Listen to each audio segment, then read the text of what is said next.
चलो बच्चों ये प्रश्न को देखते हैं। तो प्रश्न में दे रखा है ईंधन सेल के लिए कौन सा कथन सत्य है। तो यहाँ पे हमें चार विकल्प दे रखा है। पहला में दे रखा है वे अधिक सक्षम होती हैं, दूसरा दे रखा है वे प्रदूषण मुक्त होती हैं, तीसरा दे रखा है वे अभिकारक के सक्रिय रहने तक चलती हैं, और चौथा दे रखा है उपयुक्त सभी। आइए मुख्य अवधारणा की चर्चा करते हैं। मुख्य अवधारणा प्रश्न में क्या दे रखा है, ईंधन सेल के लिए कौन सा कथन सत्य है, ये हमें बताना है। तो ईंधन सेल की अगर हम बात करते हैं तो ईंधन सेल में जो हमारी अभिक्रिया होती है, तो इसमें जो हमारी अभिक्रियाएं होती है उनको अगर हम देखें तो ये हमारा क्या होता है, एनोड होता है। एनोड पे हमारी क्या होती है, ऑक्सीकरण की क्रिया होती है।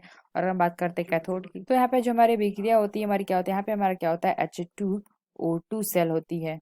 यानी कि अगर हम देखें तो हमारा H2 का सेल होता है और O2 का सेल होता है। तो एनोड पे हमारी कौन सी क्रिया होती है, तो एनोड पे अगर हम देखें तो एनोड पे हमारा H2 होता है, यानी कि दो हाइड्रोजन H2 और प्लस हमारा क्या होता है, दो OH माइनस यानी कि जल। और यहाँ पे अगर हम देखें तो हमारा बनाता है 4 इलेक्ट्रॉन लेकर, ये हमारा क्या बनाता है, प्लस 4 H2O। तो अगर हम बात करते हैं कैथोड की, तो कैथोड पे अगर हम बात करें तो कैथोड पे हमारा क्या होता है, कैथोड पे हमारी कौन सी अभिक्रिया होती है, तो कैथोड पे अगर हम देखें तो ऑक्सीजन यानी कि O2 और प्लस अगर हम देखें तो दो हमारा क्या होता है H2O प्लस हमारा 4 इलेक्ट्रॉन, और ये हमारा क्या बनाता है 4OH माइनस। तो इसका अगर हम ओवरऑल रिएक्शन निकालें यानी कि ओवरऑल, तो इसका अगर हम देखें तो ये हमारा क्या हो जाएगा, तो यहाँ से हमारा 4 इलेक्ट्रॉन कट जाता है और यहाँ से हमारा आ जाता है 2H2 प्लस हमारा क्या आ जाएगा O2, और यहाँ पे अगर हम देखें तो आ जाएगा 2 मोल H2O और प्लस हमारा क्या होता है एनर्जी यानी कि ऊर्जा। तो ये हमारा H2 है, ये हमारा क्या है, जल है। तो यहाँ से अगर हम देखें तो प्रश्न में क्या दे रखा है कि वे अधिक सक्षम होती हैं। तो यहाँ पे अगर हम देखें तो ये हमारी क्या होता है, सक्षम होती है, क्योंकि अगर हम देखें यहाँ पे जल प्राप्त हो रहा है, यहाँ पे ऊर्जा प्राप्त हो रही है, तो ये हमारी सक्षम होंगी। और यहाँ पे अगर हम देखें जो हमारा OH माइनस है ये हमारा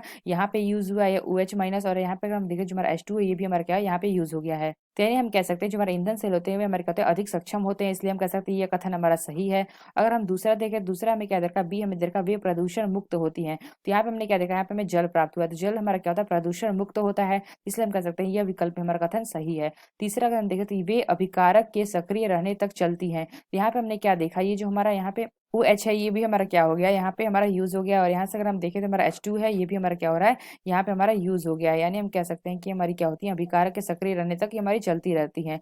यानी हमें क्या प्राप्त है, यहाँ पे जल और यहाँ पे ऊर्जा। तो हम कह सकते हैं ये हमारा जो सी विकल्प है, यह विकल्प भी हमारा सही है, यानी कि कथन सही है। तो यहाँ से अगर हम देखें जो हमारा डी विकल्प दे रखा है उपयुक्त सभी, यह विकल्प हमारा सही होगा, यानी कि ऑप्शन डी। तो आशा करते हैं आपको समझ में आया होगा। धन्यवाद।